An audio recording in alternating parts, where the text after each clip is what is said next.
I'm at Dance with Films. I'm with. Apo W. Bazidi. I'm the director of Resistance is Life. And?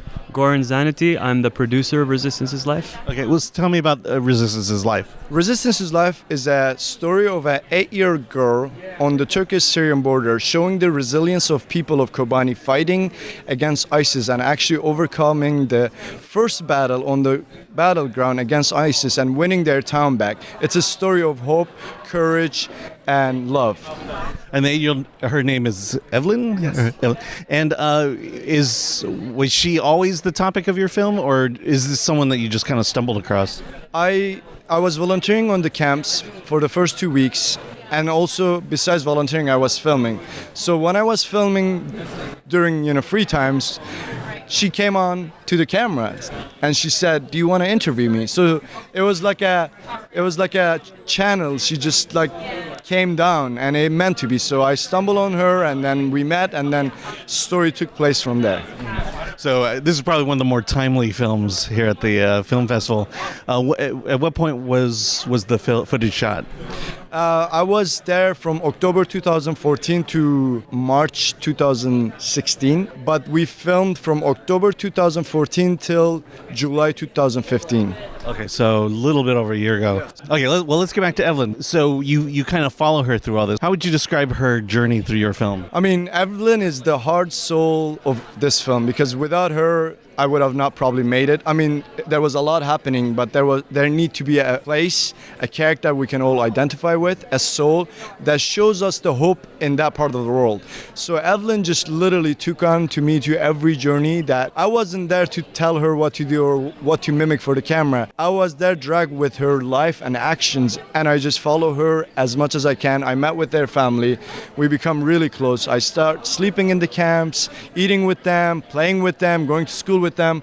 So I managed to break the lens between us, but become one of them and just live with them and tell their story. What is it about your film that we're not seeing in the news today? Absolutely. As we mentioned earlier, the current crisis of refugees and Syrian world has been very shallow. Then it passes in a few seconds in newspapers and here and there, but actually we don't know what these people are going through. We don't know where they're coming from. So our perspective of refugees is completely different in the Western world. So my film is trying to give a depth on this issue with hope and human connection, meaning that we all human beings, we can connect and actually help each other to overcome bad and evil. So in my film, we focused on showing the unity, because there was a lot of volunteers from all over the world, from Western world, came to Turkish-Syrian border, like myself, work at the camps as a volunteer, went on and crossed the border, fought against and still fighting against ISIS, because they believed in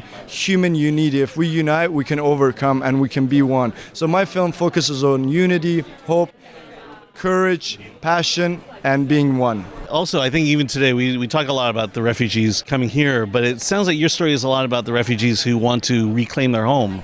Absolutely, because nobody wants to leave their home, friends, beloved ones, the street that they're born on the school they went to, because nobody wants to wipe their past unless something really pushing catastrophically or tragically pushing them to do this. So our perspective of refugees just want to come here, take our homes, our jobs, this and that, that's not it. There are people that really wants to stay their home, live the life. And as Evlin said, how could we survive without a homeland? It really explains how much love there is for these people for their homeland. And they fought and fought until the end to reclaim their homeland. And they never give up. Now let's talk a little bit about filmmaking.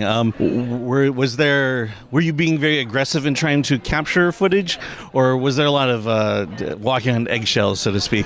Well, there was a lot, both of them. I think I went with the flow. Wherever my guts took me, I went there. But also there was that passion, believing in that I need to capture as much as depth of this complex world, from front lines to refugee camps to volunteer worlds to, you name it. Because when you talk about war, it's not about just fighting. There's so many side effects and side pockets that I think it's more important. So I try to go and cover as much as I can in this complex world to bring their stories in every aspect, from women's perspective, children's perspective, fighters' perspective, politicians' perspective, volunteers' perspective. I wanted to bring everyone's perspective in this subject so we can all understand each other. politically speaking, we're all over the map. It's not always just good and bad or this side and that side. Absolutely. I mean, once again, news coverage and news. That's why it's called news, because there's no human connection. We're trying to build a human connection with a story that actually engages us as human beings and believe in that we're all same and we can actually stand for one another. Because as we see, the problems are spreading all over the world. Today maybe it's Middle East, but tomorrow today we're having a greatest fall apart within our society with the current political situation in this country. And when you look at Venezuela, when you look at some countries in Africa, it's like the problems are never ending.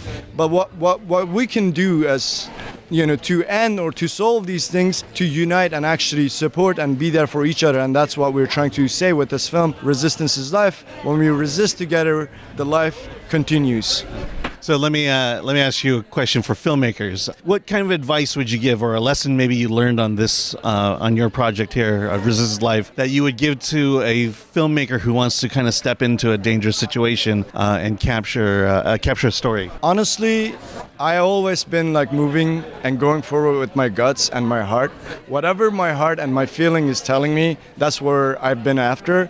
And when you are really listening your passion, your guts, and you're there, you're in it, I think that's the most important thing that you can achieve in life, to go with what you want, love, and what you believe in, rather than, of course, dangerous situations are not for everyone, and I don't suggest it, but if your guts, if your passion is telling you, if your heart is telling you you have to go, I think you have to go and do it, yes. Where does Resistance's life go on from here? How can people can see your film? Yes, we're very lucky. After Dances with Films, we're playing San Francisco Documentary Film Festival, June 11 and 12, Sunday and Monday nights at Roxy Theater, and we're continuing with several other prestigious festivals, and hopefully we're going to be distributing the film very soon. Well, let me ask you, as a producer, what are some of the challenges you faced in bringing Resistance Life to film, or to us today?